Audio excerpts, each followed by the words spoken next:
பளிச்சிடும் புன்னகை பற்களின் ஆரோக்கியம். ராணி டிஜிட்டல் நேயர்களுக்கு வணக்கம். இன்னைக்கு டாக்டர் கன்சல்டேஷன் டைம்ல யார் கூட இருக்கோம்னா டாக்டர் கவிதா மேம். இவங்க ஒரு டென்டிஸ்ட். Hello ma'am. வணக்கம். அகத்தின் அழகு முகத்தில் தெரியும் அப்படின்னு சொல்லுவாங்க. முகத்துக்கே முகவரியா இருப்பது நம்மளுடைய பற்கள். இந்த பற்களை எப்படி மெயின்டைன் பண்ணணும், எப்படி ஆரோக்கியமா வச்சுக்கணும் அப்படின்னு பல கேள்விக்கான விடையை இன்னைக்கு நம்ம கவிதா மேம் கூட பேசி தெரிஞ்சுக்க போறோம். வாங்க பேசலாம். பொதுவா நம்ம வந்துட்டு ஸ்கின்க்கு கேர் கொடுப்போம், ஹேருக்கு கேர் கொடுப்போம். ஆனா இந்த பல்லுக்கு மட்டும் யாருமே கேர் பண்றது இல்லை மேம்.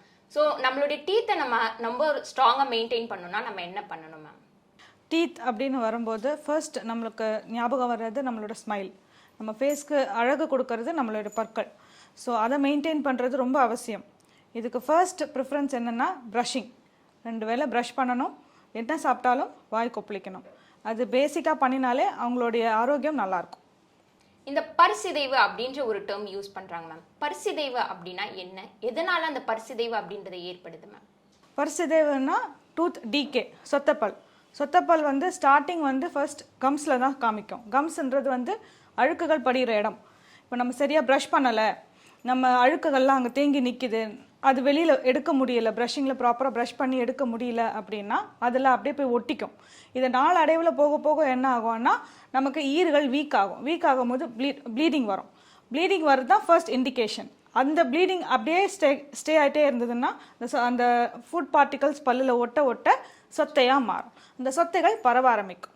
இந்த டூத் ஆட்ஸில் பார்க்கும்போது லைக் ஃபர்ஸ்ட் எல்லோவிஷ் டீத்தாக காமிச்சிருவாங்க, தென் டக்குன்னு ஒயிட்டாக காமிச்சிருவாங்க. ஸோ இந்த மாதிரி நம்ம உண்மையிலே அந்த மாதிரி கன்வெர்ட் பண்ண முடியுமா, இல்லை இது உண்மையா மேம்? டீத் ஜென்ரலாக நம்மளோட இந்தியன் பாப்புலேஷனுக்கு டீத் ஒயிட் கிடையாது. We are on lighter shades தான், லைட் எல்லோயிஷ் கலர் தான். பிகாஸ் நம்ம நிறைய கார்பனேட்டட் ட்ரிங்க்ஸ் சாப்பிட்றோம், நிறைய கார்போஹைட்ரேட் ஃபுட்ஸ் சாப்பிட்றோம். ஸோ அதனால் நம்ம கொஞ்சம் எல்லோயிஷ் கலர் தான். Yellowish is the natural. White அப்படின்றது நம்ம வர வைக்கணும் அப்படின்னா அதுக்கு சர்டன் ட்ரீட்மெண்ட்ஸ் இருக்குது. அது வழியாக ஒரு 1 or 2 ஷேட்ஸ் மட்டுமே தான் நம்மளால் கொடுக்க முடியுமே தவிர பக்கா பளிச்சுன்னு ஒயிட் கொடுக்கணும் அப்படின்னா அது இயற்கையாக ஒரு பால் பல்ல மட்டும்தான் இருக்கும். நம்ம வளர வளர அதுவும் நமக்கு மஞ்சளாக மாற தான் செய்யும். ஸோ நேச்சுரலிட்டி இஸ் நம்மளோட பாப்புலேஷனுக்கு it is little yellow. So earlier டேஸில் வேப்பங்குச்சை டூத் ப்ரஷ்ஷாக யூஸ் பண்ணிட்டு இருந்தாங்க. பட் இப்போ டெக்னாலஜி வளர வளர டூத் ப்ரஷ்க்கு மாறிட்டாங்க. ஸோ எது நீங்கள் ஆரோக்கியமானதுன்னு சொல்கிறீங்க மேம்? வேப்பங்குச்சி அந்த காலத்தில் ப்ரஷ் பற்றிலாம் நமக்கு தெரியாது. வேப்பங்குச்சி தான் பெருசாக யூஸ் பண்ணிட்டு இருந்தாங்க. அதனால நன்மைகளும் இருந்தது. அதை ப்ராப்பராக ப்ரஷ் பண்ண தெரியாதவங்களுக்கு ஈறுகள் எல்லாம் குத்திக்கிட்டு இருந்தாங்க. அதுக்கப்புறமா நம்மளுடைய வளர்ச்சி ஆக ஆக இயர்ஸ் போக போக அது இப்போ அட்வான்ஸ்டு லெவலுக்கு வந்துருச்சு. தட் இஸ் ப்ரஷிங்கில் நிற்கிது. இப்போ திரும்பியும் அகெயின் பேம்பு ப்ரஷஸ்லாம் அவைலபிளாக இருக்குது. எதுவாக இருந்தாலும் நம்ம ப்ராப்பராக யூஸ் பண்ணுற மெத்தடில் தான் நம்மளோட ஆரோக்கியம் இருக்குது. இப்போ எத்து பல்லு இருக்கிறவங்க பிரேசஸ் அப்படின்ற ஒரு ஆப்ஷனுக்கு போறாங்க.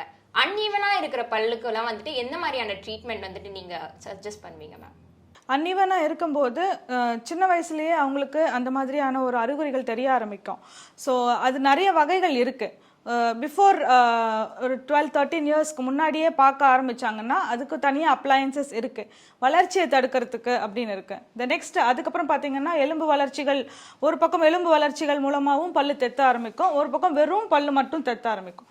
ஸோ எதுவாக இருந்தாலும் doctors consultation is more important. அந்த மாதிரி ஒரு டைப்பில் வரும்போது பிரேசஸ் போடணும். அதோட டியூரேஷன்ஸும் depends upon the age and எந்த மாதிரியான ஒரு பல் கேப் வராங்களா, இல்லை மேலே மேலே மேலே ஓவர் க்ரௌடிங்கா, இல்லை உள்ளே மாட்டிக்கிட்டு இருக்க பல்லு வெளியே வரலையா, எதுவாக இருந்தாலும் பிரேசஸ் தான். இந்த பிரேசஸ்க்கு டியூரேஷன்ஸ் தான் சேஞ்ச் ஆகுமே தவிர treatment will be the same.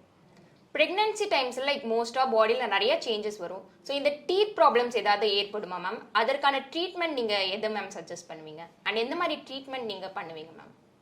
கண்டிப்பாக சேஞ்சஸ் இருக்கும். டியூ டு ஹார்மோனல்ஸ் இம்பேலன்சஸ் அவங்களுக்கு நிறையா கம் ப்ளீடிங்ஸ் இருக்க சான்சஸ் இருக்குது. That we call it as gingivitis அப்படின்னு சொல்லுவோம். அது எதனாலனா வாஸ்குலாரிட்டி இன்க்ரீஸ் ஆகிறதுனால அந்த டைமில் அவங்களுக்கு ஈறுகள்லாம் வீக் ஆகும்போது வலிக்க ஆரம்பித்து ரெட்டிஷ் ஆகும். ஸோ ப்ரஷ் பண்ணும்போது கண்டிப்பாக ப்ளீடிங் இருக்கும். அந்த மாதிரி டைமில் அவங்க க்ளீன் பண்ணிக்கிறது நல்லது. Maintenance is more important. அதே மாதிரி அவங்களுக்கு டக்குன்னு மாத்திரைகள் எல்லாம் கொடுக்க முடியாது. ஸோ இன்கேஸ் இப்போல்லாமே பிளானிங்ல தான் இருக்காங்க. ஒரு கல்யாணம் ஆக போகுதுன்னா the next option will be the kid. அப்போ என்ன பண்ணணும்னா அந்த டைமுக்கு முன்னாடியே அவங்க ஏதாவது வாயில் ஏதாவது பிரச்சனை இருக்கா இல்லையா என்றது பார்த்துக்கணும். ஏன்னா ப்ரெக்னன்சி டைமில் சின்ன வலி கூட பெருசாக காட்டும். அந்த டைமில் வந்தாங்கன்னா அவங்களுக்கு டக்குன்னு எந்த ட்ரீட்மெண்ட்ஸும் செய்ய முடியாது. It depends upon the trimesters too. So it is always better to be on the safer side. So நிறைய பேருக்கு ஆக்சிடென்ட் நடக்கும்போது அவங்களுடைய டீத்தை இழக்கிறாங்க மேம். அவங்களுக்கு நீங்கள் எந்த மாதிரியான ட்ரீட்மெண்ட் கொடுக்குறீங்க மேம்? ஆக்சிடெண்ட்டில் வந்து விழுந்து வாரிட்டு பல்லு உடைச்சிட்டு வர்றவங்க அவங்களுக்கெல்லாம் உடனே வருவாங்க. ஸோ அந்த டைமில் எங்கேயாவது பல்லு உள்ளே குத்திட்டு இருந்ததுன்னா அந்த ஸ்பாட்டில் அந்த சதையிலேருந்து அந்த பல்லை எடுத்துட்டு தையல் போட்டு விட்டு ஆற விட்டுட்டு அதுக்கப்புறம் they have to go for root canal treatment. சில நேரங்களில் பல்லையே விழுந்துரும், அப்படியே விழுந்த இடத்துல பல்லு ஃபுல்லாகவே உருவி விழுந்துரும்.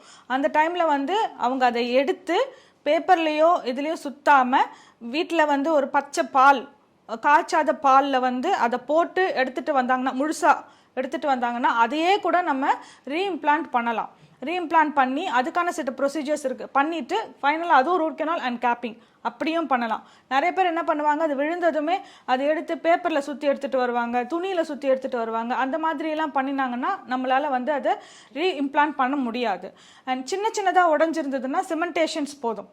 பெருசாக உடஞ்சிருந்து ரத்தமாக வந்ததுன்னா ஷேக்கிங் இருக்கான்னு பார்க்கணும். அதுக்கு ஒரு குறிப்பிட்ட டைம் டியூரேஷன் ஆற விட்டுட்டு then they have to go for treatments. அப்படி பல்லு சுத்தமாக விழுந்துருச்சு, அவங்க எடுக்கவும் இல்லை, ஒரு காலியாக வராங்க அப்படின்னா அவங்களுக்கு எதர் இம்ப்ளான்ட் ஆர் பிரிட்ஜ் அந்த மாதிரி ஆப்ஷன்ஸ் தான் கொடுக்க முடியும்.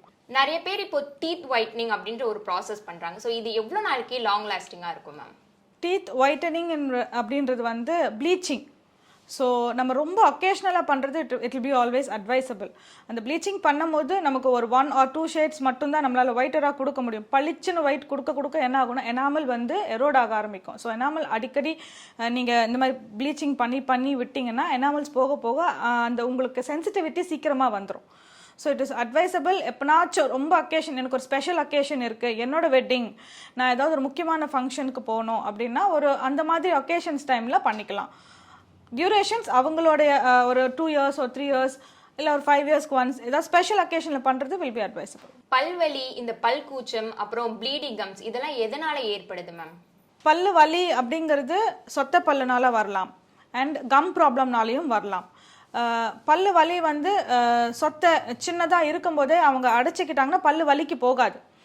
சின்னதாக அடைக்கும் போது ட்ரீட்மெண்ட் ரொம்ப கம்மியாக இருக்கும், செலவும் கம்மி. பெருசாக போகும்போது வலி, வீக்கம், அந்த டைமில் வந்து அவங்களால டாலரேட் பண்ண முடியாது and expenditure is also big. Bleeding comes as I said before, முன்னாடி சொன்ன மாதிரி தான், அவங்க சரியாக பல்லு விளக்கலை அப்படின்னா அந்த அழுக்குகள் வந்து கம்ஸில் உட்காரும் போது கம்ஸ்குள்ளே போக ஆரம்பிக்கும். கம்ஸ்குள்ளே போக ஆரம்பிக்கும் போது அவங்களுக்கு அழுக்குகள் உள்ளே போக ப்ளீடிங்ஸ் இருக்க ஆரம்பிக்கும். இந்த ப்ளீடிங்ஸ் மோட நிற்காம அடுத்தது இன்னும் நம்ம மெயின்டைன் பண்ணாமல் விட்டோம்னா பல்லே ஆடி விழுந்துடும். நல்ல பல்லாக இருந்தாலும் அது ஆடி விழுந்துடும். So you lose your teeth unnecessarily without taking care of your teeth. without taking care of your gums. So அதுக்கு வந்து நம்ம கிளீனிங் பண்ணணும். பல்லு அடைக்கிறது வந்து சொத்த பல்லுக்கு, ப்ளீடிங் கம்ஸுக்கு cleaning is must. Every 6 to 8 months once நீங்கள் கிளீனிங் பண்ணுறது அவசியமாக இருக்கும். இது வந்து மெயின்டெனன்ஸ் ப்ராசஸில் போகும். ரெகுலர் நீங்கள் ப்ரஷிங் பண்ணினாலும் எவ்ரி 6 months to 8 months நீங்கள் cleaning, professional cleaning, we call it as a scaling, அதை நீங்கள் பண்ணி ஆகணும். நிறைய பேர் வந்துட்டு பல வருஷங்களுக்கு அவங்களுடைய டூத் பிரஷ் மாத்தாமலே இருக்காங்க. ஸோ நார்மலாக ஜென்ரலாக ஒரு டூத் பிரஷை ஒரு வருஷத்துக்கு எவ்வளோ டைம்ஸ் மாற்றணும் மேம்? ஒரு ப்ரஷ் வந்து பார்த்திங்கன்னா 2.5 months to 3 months யூஸ் பண்ணலாம். நம்ம choice of brush is more important. அந்த ப்ராப்பரான ஒரு ஆங்குலேட்டட் ப்ரஷ் யூஸ் பண்ணணும். Method of brushing is more important. இது மாதிரி பண்ணும்போது 2.5 மாதத்துலேருந்து 3 மாதம் வரைக்கும் அந்த பிரிசில்ஸ் வந்து விரிய ஆரம்பிக்கணும். 2.5 மாதத்தில் விரிய ஆரம்பிக்கணும். 3 மாதத்தில் டக்குன்னு விரிஞ்சிடும் ஃபுல்லாக. நம்ம 10 நாளுக்குள்ளே விரிஞ்சிருச்சுன்னா ஃபோர்ஸ் நிறையா கொடுக்கறதா அர்த்தம் ஆகும். 3 மாதம் கழிச்சும் விரியலைன்னா அவங்க ஃபோர்ஸே கொடுக்கல அப்படிங்கிறது அர்த்தம். So these are the indications. So every 3 months, maximum 3 months அவங்க ப்ரஷ் மாற்றணும். ஒவ்வொருத்தவங்களுக்கு ஒவ்வொரு மாதிரி டீத் டைப் இருக்கும். ஸோ எந்தெந்த மாதிரி டீத் டைப்க்கு எந்தெந்த மாதிரி ப்ரஷஸ் யூஸ் பண்ணணும் மேம்? ஹார்ட் ப்ரஷ் வந்து நாங்கள் அட்வைஸ் பண்ண மாட்டோம். Either soft or medium. Older age peoples, அந்த ரொம்ப கம் ப்ராப்ளம்ஸ் இருக்குது பேஷண்ட்ஸுக்கு, அவங்களுக்கெல்லாம் வந்து அல்ட்ரா சாஃப்ட் கொடுப்போம். மீடியம் நார்மலாக ஒரு அடல்ட்ஸ்க்கு கொடுக்கலாம். ஒரு 15 yearsலேருந்து ஒரு 30 years வரைக்குமே அவங்க வந்து மீடியம்ஸ் யூஸ் பண்ணலாம். And then they can go for a soft. As age increases அவங்க கொஞ்சம் பிரிசில்ஸையும் கொஞ்சம் சாஃப்டராக மாற்றுறது நல்லது. பட் அல்ட்ரா சாஃப்டெல்லாம், எக்ஸ்ட்ரா சாஃப்டெல்லாம் அவங்க அடல்ட்ஸ்க்கு, அதாவது 30 yearsக்கு மேலெல்லாம் யூஸ் பண்ண தேவையில்லை. பட் அது டாக்டரோட ப்ரிஸ்கிரிப்ஷன் மூலமாக யூஸ் பண்ணால் போதும். ஸோ டீத் எல்லோயிஷா இருக்கிறவங்க வந்துட்டு கிளினிக் வந்துட்டா அதை க்ளீன் பண்ணுமா இல்லை வீட்லயே க்ளீன் பண்றதுக்கு ஏதாவது வழிமுறைகள் இருக்கா மேம்? அவங்களால க்ளீன் பண்ண முடியாதுமா. நம்ம ரெகுலராக ப்ரஷ் பண்ணியும் எல்லோயிஷ் டிஞ்ச் இருக்கிறதுக்கான வாய்ப்புகள் நிறைய இருக்குது. அது டெபாசிஷன்ஸ் தான். நம்மளால் வந்து கம்பல்சரி டெய்லி சாப்பிட்றத வந்து எல்லா டைமுமே க்ளீன் பண்ணிகிட்டே இருக்க முடியாது. அதையும் மீறி இர்ரெகுலர் ப்ரஷிங்னு சொல்லுவோம். சரியாக அவங்களுக்கு மெத்தட் தெரியாமல் ப்ரஷ் பண்ணுறவங்க என்ன தான் ப்ரஷ் பண்ணினாலும் அந்த எல்லோ டிஞ்சஸ் நிறையா இருக்கும்போது அவங்களால அதை எடுக்கவே முடியாது. ப்ரொஃபஷனல் கிளீனிங் ஸ்கேலிங் மூலமாக தான் அதை எடுக்க முடியும். இப்போ புதுசா டூத் பிட்ஸ் அப்படின்ற ஒரு டேர்ம் யூஸ் பண்றாங்க மேம். டூத் பிட்ஸ் அப்படின்னா என்ன மேம்? அதை கொஞ்சம் எக்ஸ்பிளைன் பண்ணுங்க மேம். அது இப்போ லேட்டஸ்ட்டாக வந்திருக்குதுமா. டூத் பிட்ஸ்ன்றது வந்து குழந்தைங்களுக்காக அது ஸ்பெஷலாக 5 to 12 இயர்ஸ்க்கு கொடுத்துருக்காங்க. அவங்களாம் ப்ரஷ் பண்ணுறதுக்கு கஷ்டப்படுவாங்க, விளையாட்டு ஜோரில் பண்ண மாட்டாங்க அப்படின்றதுக்காக அது ஒரு பொம்மை மாதிரி ஷேப்பில் வந்து இட் இஸ் அவைலபிள். இப்போது அது வந்து tablet forms of toothpaste. Just like that brushing பண்ணுற மாதிரியே ப்ரஷ் வாயில் வைக்கிற மாதிரியே வச்சுட்டு இது சாக்லேட் மாதிரி வாயில் போட்டு நல்லா மென்ன சொல்லிட்டு அதுக்கப்புறம் அதில் நீங்கள் ப்ரஷ் பண்ணும்போது நுரை வரும். So this is how it is done. So இது பண்ணும்போது குழந்தைங்க கொஞ்சம் டிஃப்ரெண்ட்டாக ஃபீல் பண்ணுறாங்க. ஸோ அதில் நிறைய ஃப்ளேவர்ஸ் இருக்கிறதுனால அதை என்ஜாய் பண்ணி ஒழுங்காக ப்ரஷ் பண்ணுறதுனால this brand is coming. This kind of tablet form is coming. Okay, இது நல்லதா மேம்? லைக் எஸ், நல்லது. ஹெல்த்தி டீத்தை மெயின்டைன் பண்ணுறதுக்கு உங்களோட அட்வைஸ் சொல்லுங்க மேம். ஹெல்த்தி டீத்துக்கு வந்து ஃபைபர் ஃபுட்ஸ் நிறையா எடுத்துக்கிறது நல்லது. Carbonated drinks, carbohydrates foods, sticky foods, ஒட்டுற மாதிரியான ஃபுட்ஸ் எல்லாம் கொஞ்சம் அவாய்ட் பண்ணுறது நல்லது.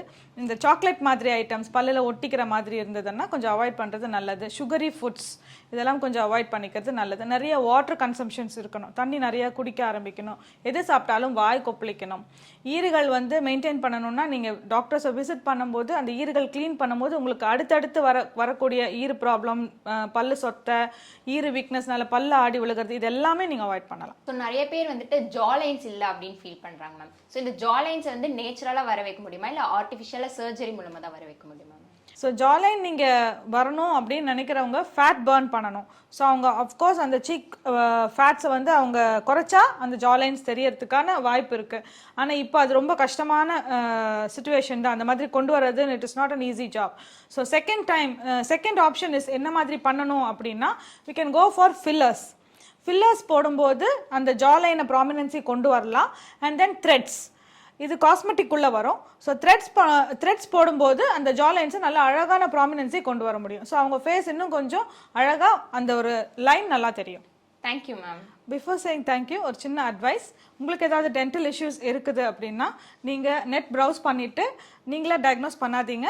Please visit your dentist. இன்னொரு டாக்டர் கன்சல்டேஷன் டைமில் உங்களை சந்திக்கிறேன். அது வரைக்கும் உங்களிடமிருந்து விடைபெறுவது உங்கள் விஜே ஆஷா.